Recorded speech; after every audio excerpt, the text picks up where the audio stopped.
4 വിദ്യാർത്ഥിനികളുടെ വേർപാടിൽ വിറങ്ങലിച്ചിരിക്കുകയാണ് Karimba higher secondary school. പ്രിയപ്പെട്ട കുട്ടികളുടെ വിയോഗം താങ്ങാനാവുന്നില്ല അധ്യാപകർക്കും സഹപാഠികൾക്കും.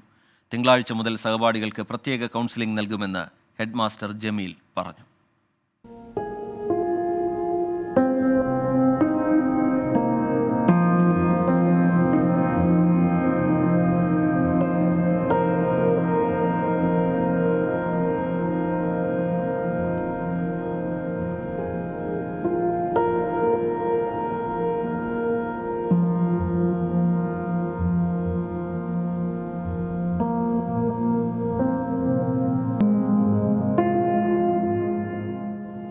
ഡിസംബർ 21-ന് സുവർണ ജൂബിലി ആഘോഷവും ഓഡിറ്റോറിയത്തിന്റെ ഉദ്ഘാടനവും നടക്കേണ്ടതാണ്.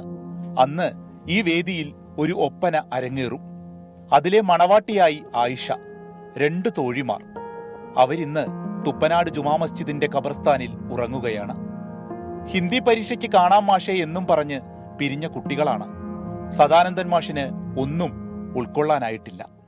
ഇന്നലെ എക്സാം എഴുതി പോകുന്ന സമയത്ത് എന്നെ കണ്ട് നാളെ നേരത്തെ വരാം സാർ എന്ന് പറഞ്ഞ് ഇറങ്ങിയതാണ്. ഞാനും ഒരുമിച്ചാണ് ഇറങ്ങിയത്. ഞാൻ സ്കൂട്ടറിൽ ഇങ്ങോട്ട് പോയി, അവരങ്ങ് നടന്നു വരികയും ചെയ്തു. ഞാൻ കല്ലടിക്കോട്, എൻ്റെ വീട് കല്ലടിക്കോടാണ്. കല്ലടിക്കോട് ഞാൻ ഹൈവേയിൽ നിന്ന് തിരിയുന്നുണ്ടായിരുന്നു. അപ്പോഴേക്കും എനിക്ക് ഫോൺ വന്നു. പക്ഷേ എനിക്കറിയില്ലായിരുന്നു ഇങ്ങനെ ഒരു അപകടം ഉണ്ടായിട്ടുണ്ടെന്ന് പറഞ്ഞു. ഞാൻ ഉടനെ തന്നെ അവിടെ തിരിച്ച് സ്റ്റോപ്പിലേക്ക് എത്തി. ഉടനെ തന്നെ തച്ചമ്പാറ ഹോസ്പിറ്റലിൽ എത്തണമെന്ന് പറഞ്ഞു. ഞാനും എൻ്റെ സഹപ്രവർത്തകനായ ഭാസ്കരൻ മാഷ് ഉടനെ തച്ചമ്പാറ ഹോസ്പിറ്റലിലെത്തി.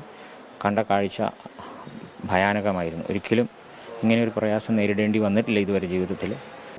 ആശുപത്രിയിൽ ഹൃദയുടെയും ഫിദയുടെയും ഇർഫാനയുടെയും ആയിഷയുടെയും മൃതദേഹം തിരിച്ചറിയാൻ ആദ്യമെത്തിയ കൂട്ടത്തിൽ ഭാസ്കരൻ മാഷും ഉണ്ടായിരുന്നു. സങ്കടം പിടിച്ചു നിർത്താൻ കഴിയുന്നില്ല.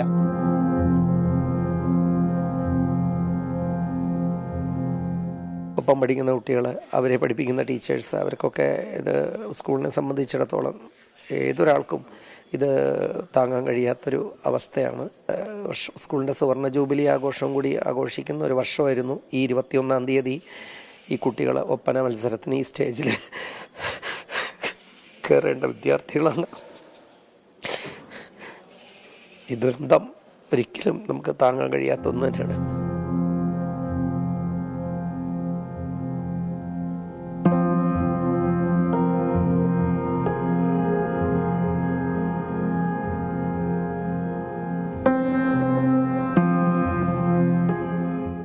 നടുക്കം വിട്ടുമാറിയിട്ടില്ല കൂട്ടുകാർക്കൊന്നും. പ്രത്യേക കൗൺസിലിംഗ് നൽകാനാണ് സ്കൂൾ തീരുമാനം.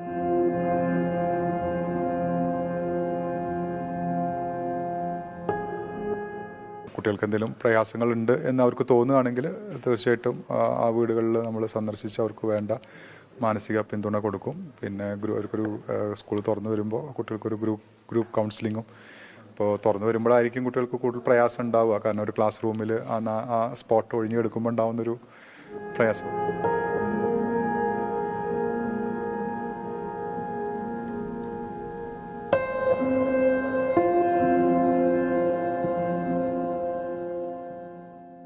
ഈ ക്ലാസ്സിലിരുന്നാണ് ഒരുമിച്ച് പഠിച്ചിരുന്നത്. ഇനി അവരില്ല എന്ന ശൂന്യത മറികടക്കാൻ കൂട്ടുകാർക്ക് കഴിയട്ടെ. നല്ല ഓർമ്മകൾ പാഞ്ഞെത്തിയ ദുസ്വപ്നത്തെ മറികടക്കട്ടെ. വിപിൻ സി വിജയൻ, 24 പാലക്കാട്.